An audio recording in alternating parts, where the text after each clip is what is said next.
Are you the type of person who likes to help others? Well, if you are, then you just might be the type of person Volusia County's Public Protection Department is looking for. Hello and welcome to Volusia Magazine. I'm Amber Patterson. On this edition, we'll bring you information about the upcoming Public Protection Career Fairs. Also on today's show, health reporter Stephanie Strong brings us a report from the Volusia County Health Department about the dangers of leaving children unattended in hot cars. And finally, joining Community Information Director Dave Byron in the studio for an in-depth interview today is President of the Career Source Flagler Volusia, Robin King. Those segments, news, and more coming right up on Volusia Magazine. I hope you stay tuned.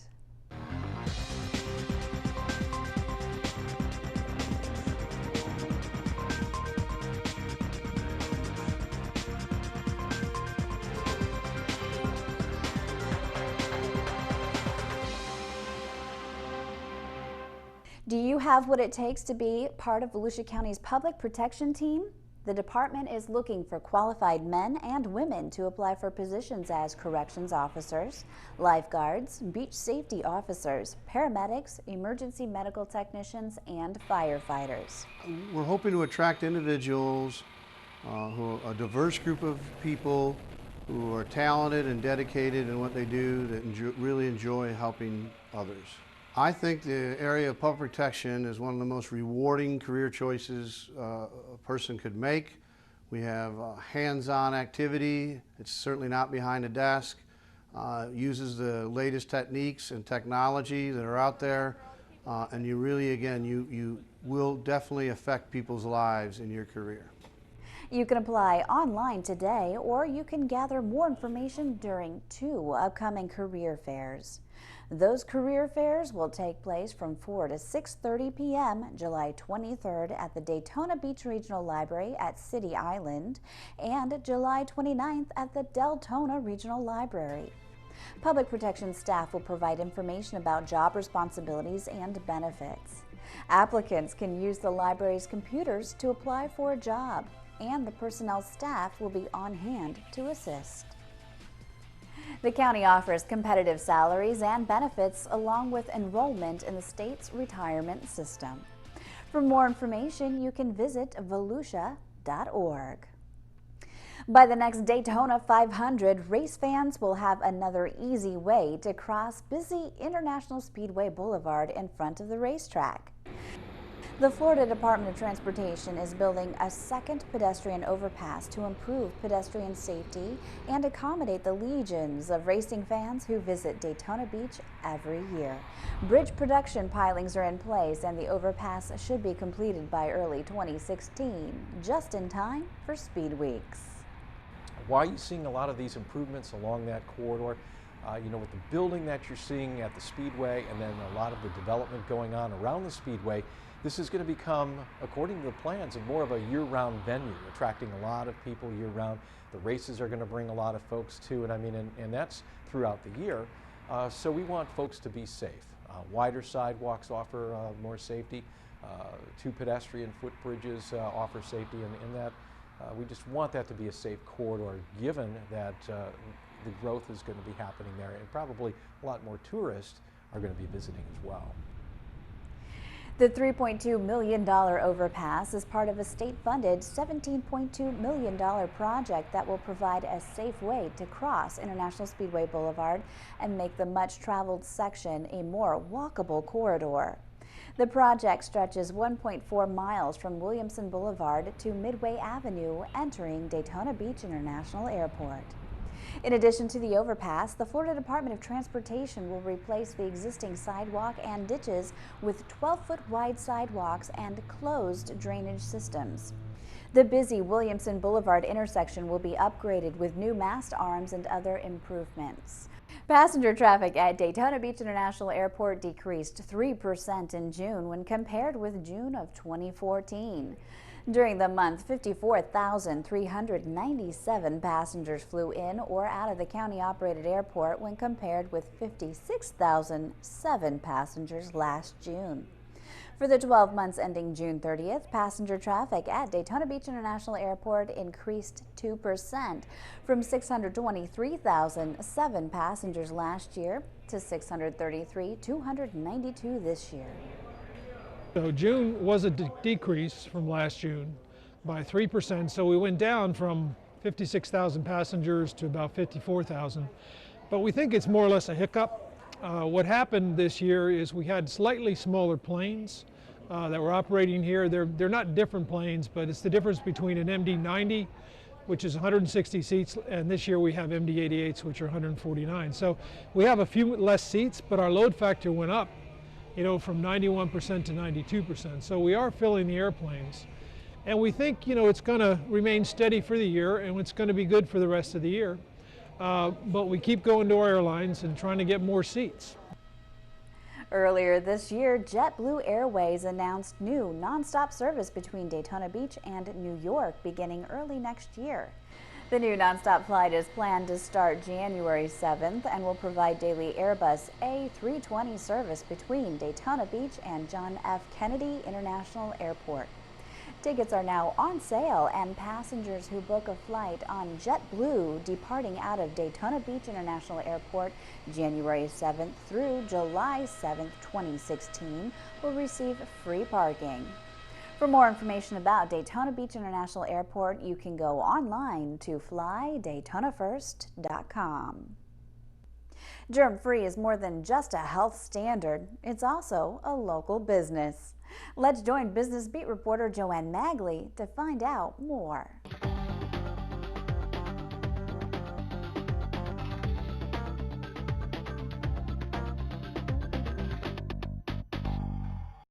Tucked away in the Ormond Beach Business Park is Germfree Manufacturing Company. Germfree started in 1962, primarily producing equipment for hospital pharmacies. As the company grew, it expanded its product lines to include laboratory equipment for specialized labs and mobile and modular laboratories. In Germfree, one of our main product areas is hospital pharmacy equipment.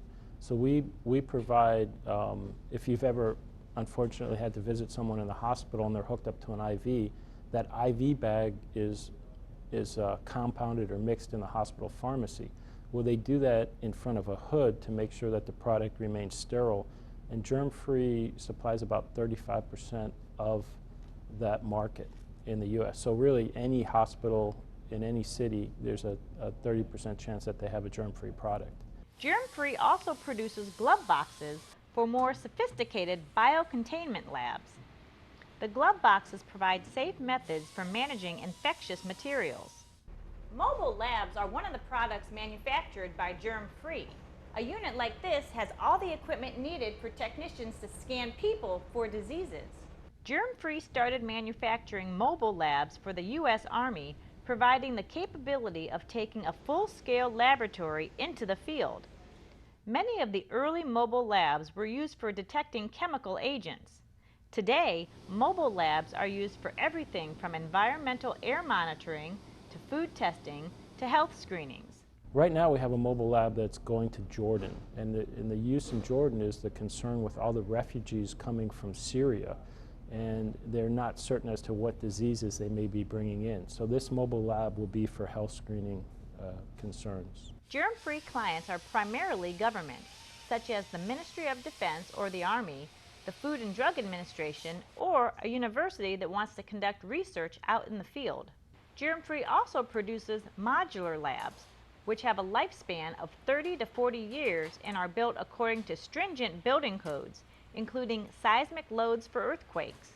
Germfree got into the modular lab business as a result of the evolution of its glove box contract with the U.S. Army. From the glove box, the Army came back during the Desert Wars and said, hey, we like what you've done with the portable glove box, but now let's put it in the back of a Humvee. So from the back of a Humvee, we started providing larger labs for the U.S. Army.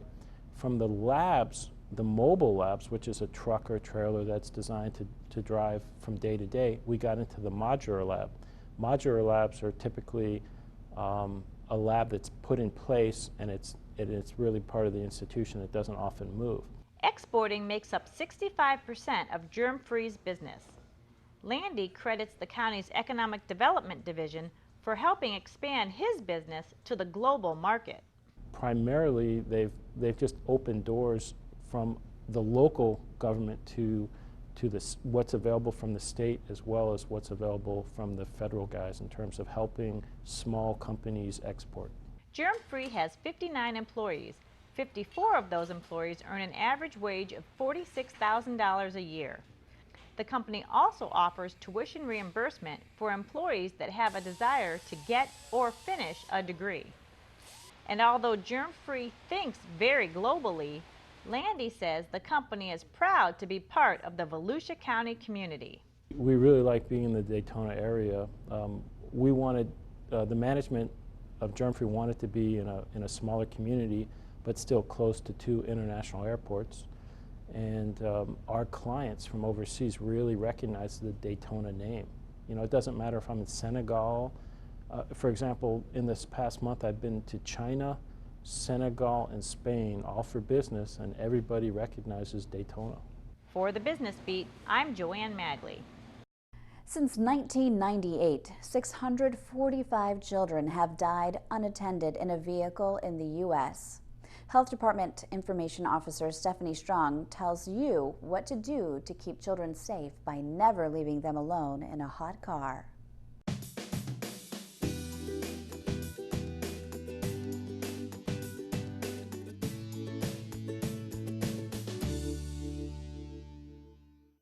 It's tragic, emotional, scary, and it could happen to you. Take a look at this shocking public service announcement. Hi, honey. Chris, I just got off the phone with the daycare. They said you never dropped off Joshua. Where is he?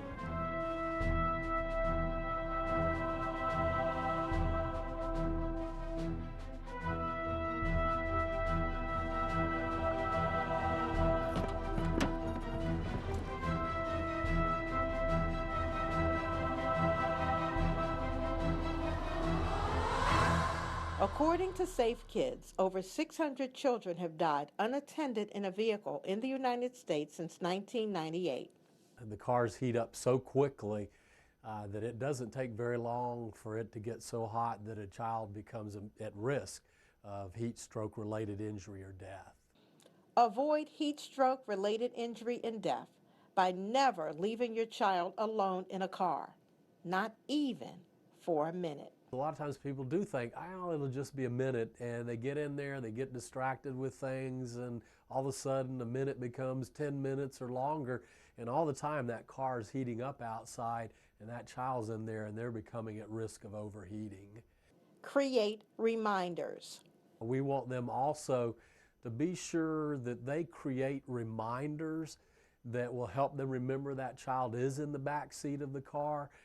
By putting a purse in the back seat, a briefcase, a phone, something that they have to get out of the car when they do stop and reach their destination that makes them get back there, and they're going to realize, oh yes, my child is in the back seat of the car still, and I need to get my child out of the car. Take action. We encourage people, if that child is very seriously at risk and you can tell that child is very severely in danger, they're sweating, they maybe are unconscious and all, that you go ahead, even if it means breaking a window out of a car to rescue that child out of the car. And we always remind people, we have the Good Samaritan laws here in the state of Florida, and if they take action in that sort of a situation and being that Good Samaritan, they're not at risk of being legally held responsible in that situation. That the value of that child's life is way more important, and they need to take action and not be worried about it. For more information, please call 386-425-7920 or visit www.safekids.org/heatstroke. For Volusia Magazine, I'm Stephanie Strong, Public Information Officer for the Florida Department of Health in Volusia County. As always, if you have any questions about this or any other health-related issues, you can log on to volusiahealth.com. Time now to head into the studio to join Community Information Director Dave Byron as he sits down with Robin King, president of the Career Source Flagler Volusia. Thanks, Amber, and hi, everyone. The Career Source Flagler Volusia is responsible for preparing people for employment and meeting the training needs of people seeking jobs and companies that need trained workers. In addition, the agency plays a major role in assisting businesses in the aftermath of a hurricane. Hey, if you're a local business owner, you need to be aware of these services, especially if a storm approaches. We'll get the latest from our studio guest today, Robin King. She's president of Career Source Flagler Volusia. Robin, how you doing today? I'm good, thank you. Hey, thanks for being with us. We haven't talked with you for a while, so the last time we talked with you, the economy wasn't quite as good as it is now, so that's a good environment, huh? And it's definitely been improving, yes. Hey, for those folks that don't know about your agency, give us kind of a general description of your agency and the services that you provide. We operate our services out of 3 career centers. We have one in Orange City, one in Daytona Beach, one up in Palm Coast. And anyone searching for employment can walk through either our physical doors or through our electronic doors. So we serve anyone from the age of 16. You know, we work a lot with out-of-school youth that are looking to get back engaged, right. And so we work with them. We work with first-time job entrants. They might not have ever worked. They're college graduates. We work with someone who's been laid off from their job or who is underemployed, looking to find something better. Just anyone really who's searching for better employment. And your agency, I think, is part of a statewide network, correct? Correct. So last time I was here, we had just changed our name. Yeah, how'd it go? It's been fabulous. Yeah? It is. That for 24 different agencies with a state agency making 25, to go from having 25 different names to one name, yeah, Career Source, that it's formed a much stronger network. We have Capital Day now. We go up to Tallahassee and we can talk about what each other does. I mean, we all still have local boards that designate how we will do some services. It's just made, I think, and continues to increase the awareness of who we are, what we have to offer to both the job seekers and the businesses seeking talent. You know, Robin, in years past, particularly during the Great Recession, there were a lot of people out of work, a lot of people seeking employment of any type. You get out around in the business community these days. I mean, the mood has got to be better and the employment picture has got to be better in Volusia County. The number of people who are working has definitely increased. The number of small businesses hiring has definitely increased. What we're still looking at addressing are those individuals who might have during that time kind of gave up. Yeah. And so that's why some of the workforce numbers drop from time to time is they're no longer looking. Right. And in the past, during or after, when we've had hurricanes, we've had fires, we've had tornadoes, right. We've had national emergency money that has addressed those issues. The national emergency right now is long-term unemployed. And so the state has applied for and has received, and we're part of those grants that's geared toward finding those long-term unemployed individuals and getting them re-engaged. Robin, those long-term unemployed people, are they throughout all age categories, or are those particularly mid to older workers? I'd say mid to older. Yeah. I don't think a lot of younger ones can afford to just drop out. That's what I'm saying, yeah. The studies are showing, and I couldn't believe it when I read it, that 55 and older were the unemployables. Really? Interesting. And that group that had the misfortune of being laid off at the height of the recession. Right. They were just unlucky enough, and that's the term that they used. Sure. They couldn't turn around and just find something else. There was nothing else for them. The longer they were unemployed, the harder it became for them. I bet it did. I bet it did. Hey, so I've heard it said in Volusia County that one of the challenges workforce-wise in Volusia County is that we have a lot of people in the category that you call underemployed. Is that still the case, or is that accurate? Yes. And underemployed, not necessarily about the wage, though wages is can be an issue in the county. It's that they're not using the skill set that they could be using.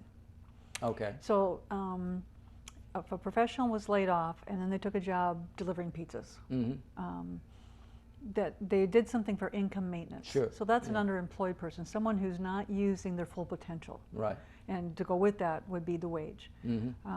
Because during the Great Recessions, a lot of people just had to take what they could get to keep their bills paid. And that's what resulted then. We've got high school graduates who've graduating and they've never worked because a lot of adults took the jobs those kids normally would have had. So it's a domino effect that now we got to find them and help them get those skills upgraded, because what they might used to have done is no longer how it's done. Technology, you think of how technology has changed in the last 5 years. Absolutely. And that affects every job. You know, Robin, you play a key role, you're a key partner with the county's what we call economic development ecosystem. And obviously when a new company is looking at Volusia County, or an existing company is looking at expanding, obviously they need trained workers, they need the right people to fill those positions. How do you integrate into that picture of the economic development program in the county? It's usually done with joined at the hip with Daytona State College. Yeah. They're the ones who do the training. And what we do is we commit so much for new hires in hiring that will subsidize the wage, help with recruitment events, you know, and soliciting who it is that they're going to be looking for. So when the county or Team Volusia writes proposals, and that can be for a local company that's going to expand as well, not just new companies, that will be part of that proposal. You know, recently we've talked with Jane Pfeiffer at the Manufacturing Association, and recently we talked to Jim Mata, who's the president of the local Home Builder Association, and you know, they both had something similar to say, and that is, if you're thinking about a career, and of course advanced education is important to any career, but both of those organizations are saying there are good job opportunities available for skilled laborers in manufacturing or in the construction industry. Exactly. And I think you're trying to help train and provide the basic training to get those people the basic skills they need to get into a good job. So a perfect example was, you know, Daytona State created the curriculum. We did the outreach. The class started, we started a class June 16th or 15th. Just specifically geared, a business has said, we need this. The school responded with a curriculum, and we support it by paying for the individuals that go through it, and we'll help with screening and again with the recruitment. So it was just a first one. The manufacturing need, the Daytona State again had participated in a federal grant where they developed curriculum for that really basic entry level Is that worker. the CNC type job? Right, so the, Daytona State College has a program, I think it's like 960 hours, it's a year's program, and they reduced that down to like 180. And again, it's so you start to learn the jargon, but it's that first step. And if you really like it, then there's so much more you can do with it. But it's that entry-level worker that businesses need. They also need the experience to go along with it. And that's where we are working more with the school on how we can develop internships and hands-on learning opportunities for them. Hey, tell us about Startup Quest. That's a program that you're involved in. Up until a couple months ago, we were. Okay. It just finished. It was a federal grant that 8 regions in the state of Florida participated in, and it was a very unique way of teaching entrepreneurship.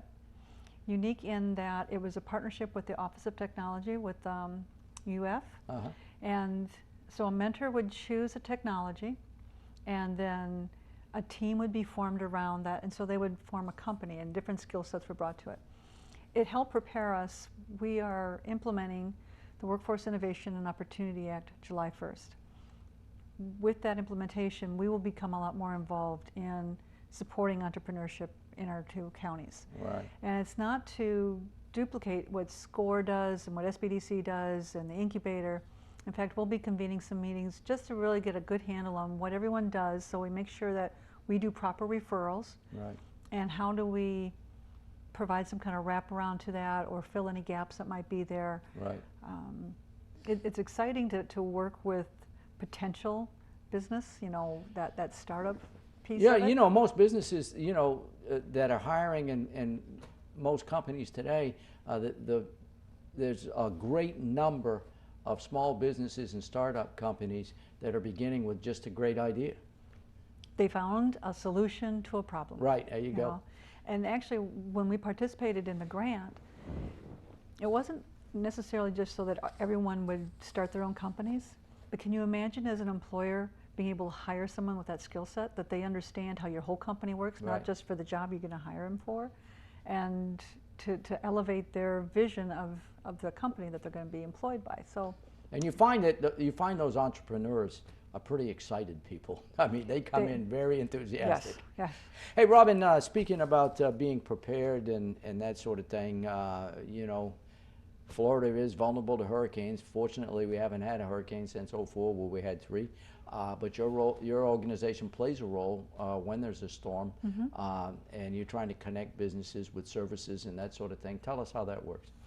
So we are part of the BOC, Business Operations Center, I believe it stands for. Charlie Howell operates that for us and our team. And so we have a phone at the emergency center, and that 2 things. One is to help businesses find materials or something that they might need that another business would have. Going back to '04, and thankfully it's been '04, and we've not actually had to do this. If I'm trying to remember one of the examples. One was simple, like ice. Right. You know, you need ice. Well, you had hotels that were empty, but their ice machines were full. So, you know, something simple like that. How do you connect that? We also work with those employees who might turn into job seekers because a business closes. So we've worked with FEMA when they've come in the past to help get them emergency unemployment, because we contract with the state to just offer that service for that particular time. Well, Robin, if there are folks out there that want to get more information about your organization, perhaps have you come make a presentation to them or that sort of thing. How do people get more information? My direct phone number is 386-323-7077. And yes, if I can't come out directly, we have a business services team of very talented individuals who will come out and talk about how we can help businesses attract their workforce and then retain their workforce. And what's your website? Our website is careersourcefv.com. Well, Robin, I want to thank you for sharing the information with us. Obviously, you're a key player in the county's economic development ecosystem. Sounds like things are going pretty well. They are. Thank you so much, Dave. Our guest today, Robin King. She's the president of Career Source Flagler Volusia. Hard time myself to remember the new name of your organization. Thanks for being with us. Thank you. And that will go back to you, Amber. Thanks, Dave, and thank you for watching Volusia Magazine. As always, if you have any questions about the show, you can feel free to give us a call at any of the numbers you see listed here, or you can log on to volusia.org and click on the News tab at the top of the screen to find us. Incidentally, you can find the County Council's meeting calendar there too. In fact, you can use volusia.org to find out about meeting dates, workshops, topics of interest, activities, and how you can become involved. And we hope you won't forget to listen to Volusia Today. That's Volusia County Government's weekly public radio broadcast. Volusia Today airs every Tuesday, Wednesday, and Sunday mornings on the local radio stations you see on your screen. For Volusia Magazine, I'm Amber Patterson, and I hope you have a wonderful evening.